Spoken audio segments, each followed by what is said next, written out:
आज हम देखेंगे कि जो लीग ऑफ नेशंस थी ये क्यों बनाई गई, इसके पीछे बनाने के पीछे क्या रीजंस थी, क्या वजूहत थी जिनकी वजह से इसको बनाना पड़ा। तो जब वर्ल्ड वार वन हुई थी तो वर्ल्ड वार वन 1914 से लेके 1918 तक हुई थी। तो इसके अंदर क्या हुआ था कि जो पूरी दुनिया थी वो दो ग्रोहों के अंदर डिवाइड हो गई थी। एक एलाइड पावर्स बन गया था और एक सेंट्रल पावर था। जो अलाइड पावर था उसके अंदर जो बोस्निया था उसको हेल्प आउट करने के लिए मुख्तलिफ कंट्री जैसे फ़्रांस, यूके और दूसरे एटीसी कंट्रीज़ जो थे वो आ गए थे। और जो ऑस्ट्रिया था उसको हेल्प के लिए ऑटोमन अम्पायर, जर्मनी वगैरह जो आ गए थे। ये जंग जो थी, इस जंग के अंदर जो यूएसए था ये इन कंट्रीज़ को, फ्रांस, यूके, इनको जो था ये अपने वेपन्स जो था ये सप्लाई करता था। लेकिन ये खुद उस जंग के अंदर शरीक नहीं हुआ था। लेकिन 1917 के अंदर जो यूएसए था इसके कुछ शिप्स जो थे, जो पैसेंजर शिप्स थे, उनके ऊपर जो जर्मनी था उसने अटैक किया। कि जर्मनी को लगा कि शायद इन शिप्स के थ्रू ये इन कंट्रीज़ के अंदर जो है ये वेपन्स वगैरह सप्लाई करने जा रहा है।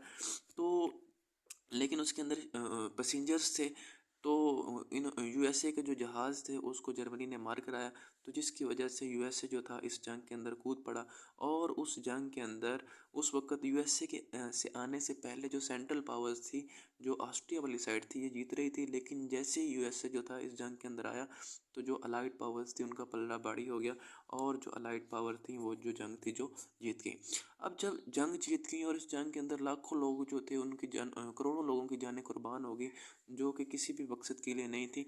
तो जो यूएसए का सदर था विड्रो विल्सन, ये बड़ी इम्पोर्टेंट शख्सियत है विड्रो विल्सन।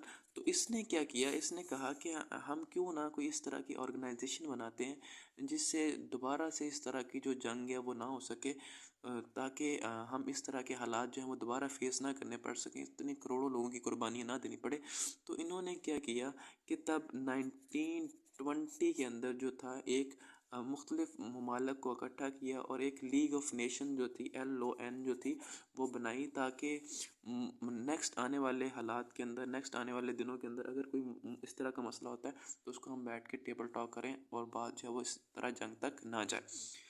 तो जो LON थी, इसको बनाने की वजह से जो विड्रो विल्सन था, हालांकि ये जंग के अंदर जाने वाला या जंग के अंदर झोंकने वाला यही लोग थे, लेकिन इसको फिर ये लीग ऑफ नेशन बनाने के लिए 1920 के जो था इसको बाद बाद के अंदर 1920 के अंदर इसी बंदे को जो नोबल पीस प्राइज़ जो है वो दिया गया जी, नोबल प्राइज़ दिया गया जी, कि इस बंदे ने बहुत अच्छा काम किया है। हालांकि इन्हीं लोगों ने सारी बर्बादी की जो थी वो वजह बने हुए थे, क्योंकि ये वेपन सप्लाई करते थे और अपनी माशियत जो थी उसको बेहतर बना रहे थे।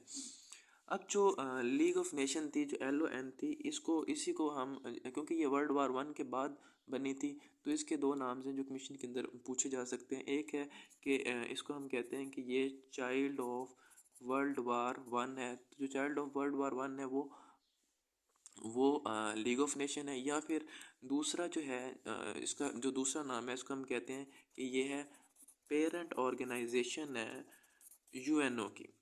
कि जो यूनाइटेड नेशन है वो इसी से बनी है। यानी कि पहले जो थी वो लीग ऑफ नेशंस बनी थी और उसके बाद इसकी जो मौजूदा शक्ल है, इसको जब ये इतनी ज़्यादा इफेक्टिव नहीं थी तो फिर इसको ट्रांसफॉर्म करके UNO के अंदर कन्वर्ट कर दिया। तो ये बेसिकली UNO जो थी ये 1945 के अंदर जो थी ये बनी थी।